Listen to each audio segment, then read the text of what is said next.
Hello, all. I am coming to you from Forge Studios, and my name is Mariko Patterson. Here's a picture of me. I took out the video panel on the side there because sometimes it can actually be kind of distracting for me. Not that I like looking at myself. I have been invited here by the Team Awesome of Enduring Images that is out of Colorado, by Ron and Mary Beth and friends, and to talk about the 4-color printing system and how I use it in my studio practice. So just a couple of background things to fill in. These are my lovely assistants. There's Mr. Tubes on the left and Freckle-Faced Bernard in the middle, and the elder statesman Rodney on the left-hand side.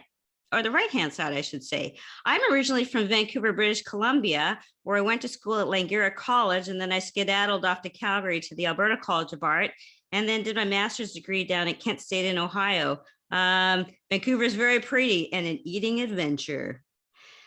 Through various channels of online dating and getting married and getting unmarried, I ended up in Halifax, Nova Scotia. So we're actually an hour beyond in time travel beyond, like, say, Toronto and New York. So that's kind of gives you an idea where I'm located. This is a picture of my studio when it's clean. And it's many years ago, as that's dear old Mr. Pickles sitting in the middle of the screen there. A little bit of my work in progress going on. You can see decals, and I got to remember to say decals because that's what you say in the US. And when my decals are somewhat organized, they live in drawers like this, but oftentimes it's kind of mass craziness around here, and that's okay. I like controlled chaos. I wanted to give a shout out to Howard Kotler, an American who has since passed, sadly, actually since some time in the just before 1990, but he, when I was an undergrad student, really turned me on to decals, and his use of like merging them and cutting them together and screen printing them and making political statements and really biting, scathing senses of humor was really super inspiring for me. The technology was just way beyond me at the time. And I'm as laborious as my pieces are, I'm not really into screen printing things. So I was super happy when decals printer systems came available for little people like me. So this is my little salute to Howard Kotler there, and I shall go on. This is a screenshot from my website page for Studios, of course, and you can see some of the decals being applied to the ever popular version of Guadalupe that seems to be a recurring theme in my pieces over and over again. Another shot of work in progress on the left-hand side, which I always like to show in conjunction with finished pieces. And this is a ramen bowl. She's sort of swimming in this pool of ramen serenity on the other side. These systems that are sold by Enduring Images, not a bad thing whatsoever. In fact, I think it's a real creative thing that they do not have white in the actual system. So it's CMYK, cyan, magenta, yellow, black, right? Is that what it is? Anyway, it's dependent on the background being white or light for you to get, the full color. But you can see where the decals are applied over colored areas, you actually start to get weird and strange and wonderful layers of things going on. I do a lot of drawing. I do a lot of surface work. And it took me a long time to figure out how to incorporate decals into my work, because you can slap them on a piece right in the middle, and then Bob's your uncle, away you go. Or you can integrate them into your pieces in really strange and, again, wonderful ways. I do a lot of drawing, as mentioned. And so these are some cowgirls that I made for a show also at a gallery in Colorado. And these gals, I think their names are Judy and Rhonda. They ended up on these cowgirl pieces for what is it called?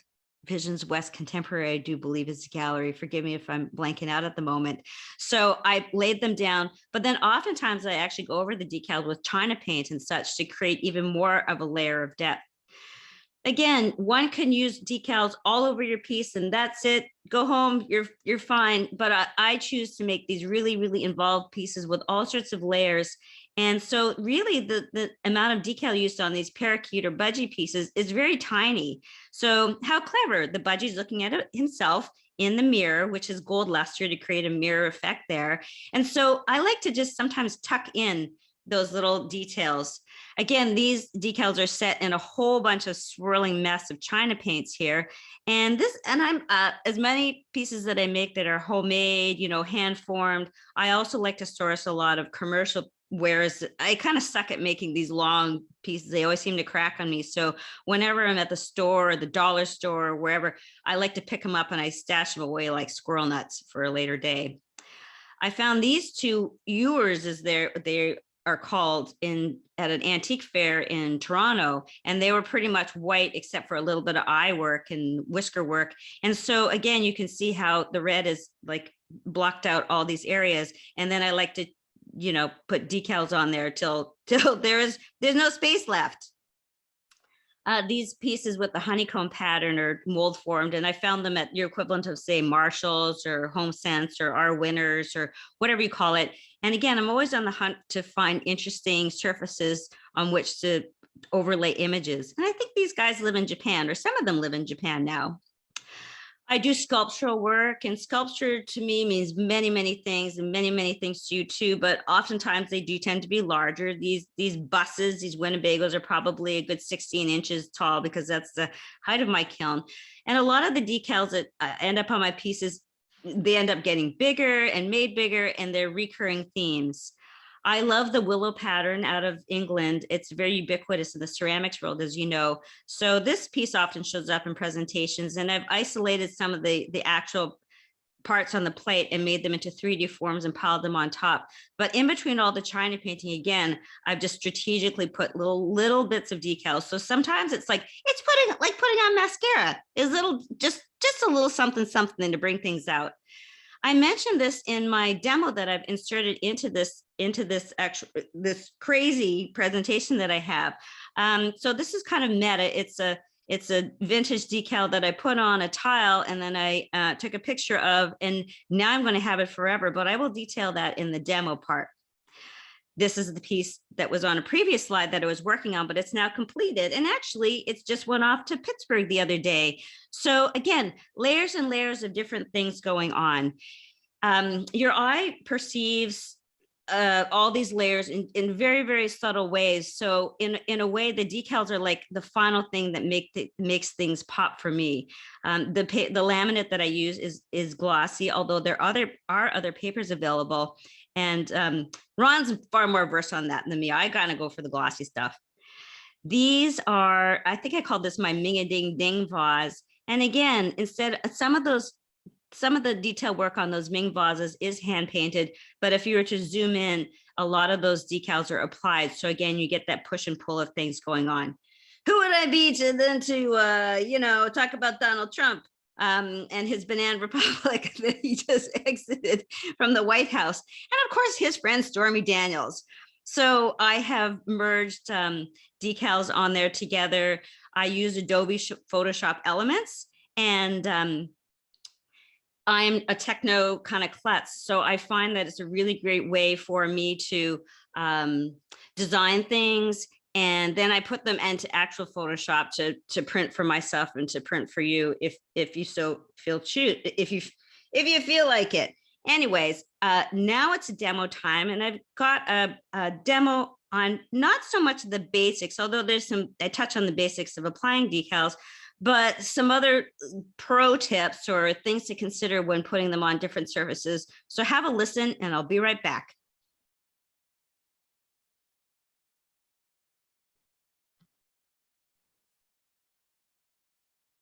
I'm back, and now I'm just going to talk briefly about the copy and paste section of my website. I like to make small runs of decals for small studio businesses and individual artists.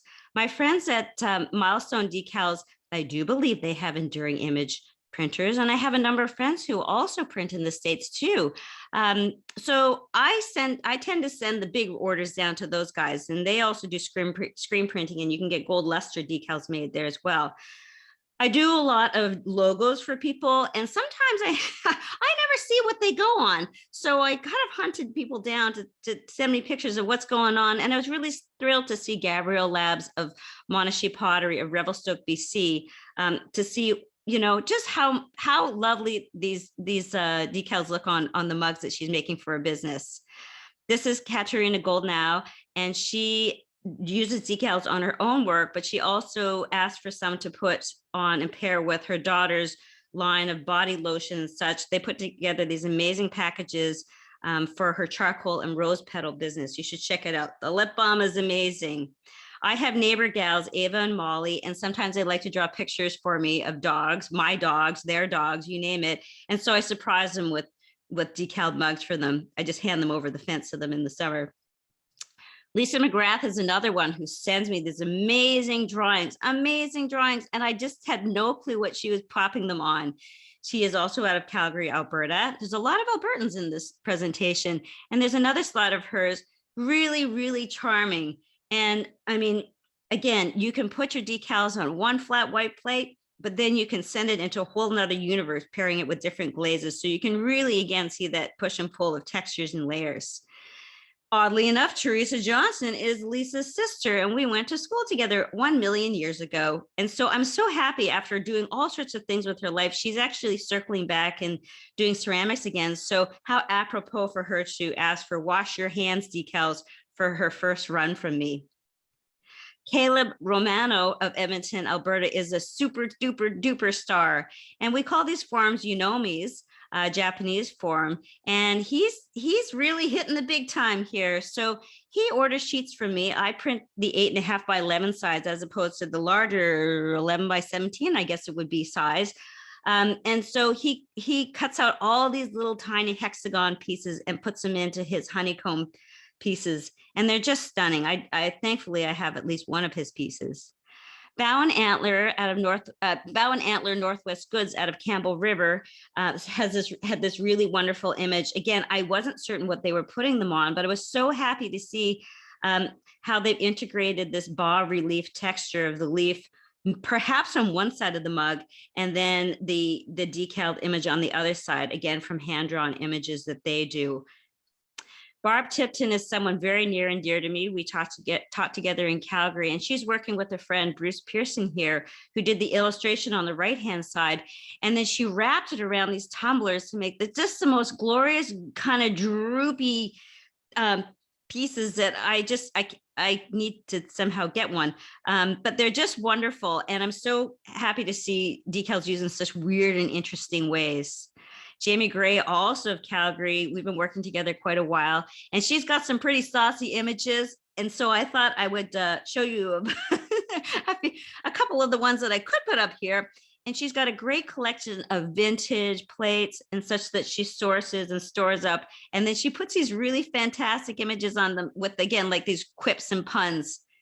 I particularly like the one on the right-hand side, kind of typical Chinese restaurant wear, I would say.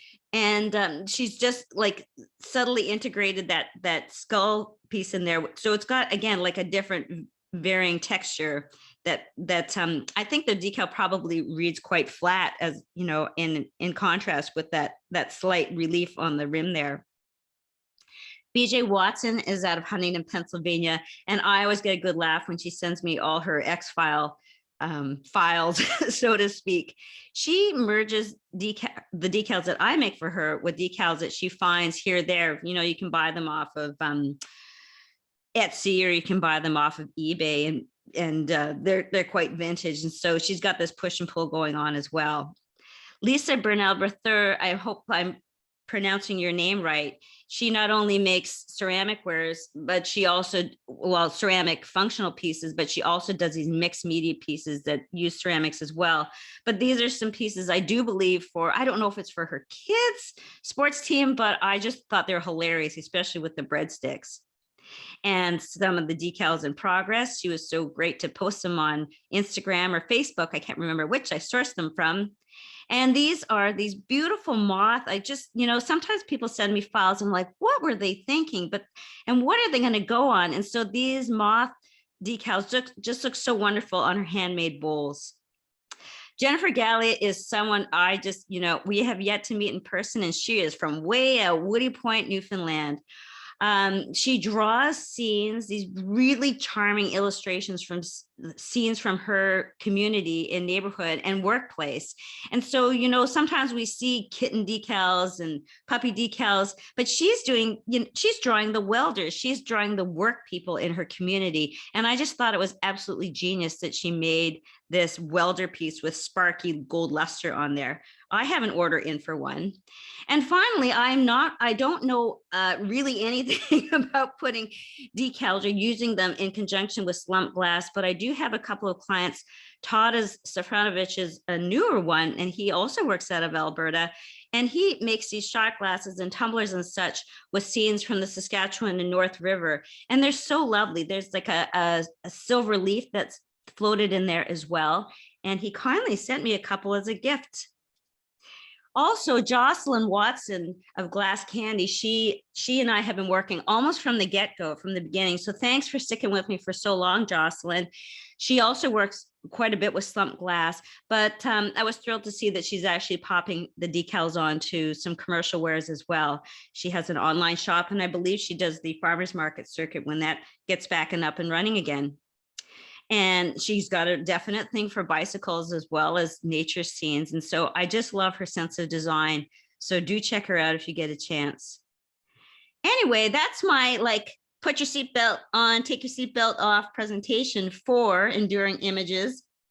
And thank you, Surprint, for Surprint-a-lot, surprint.com of Rosetta Technologies for your pairing for the Decal for All booth for NCECA. I hope you had a really great conference, and I hope to hear from you soon with any questions.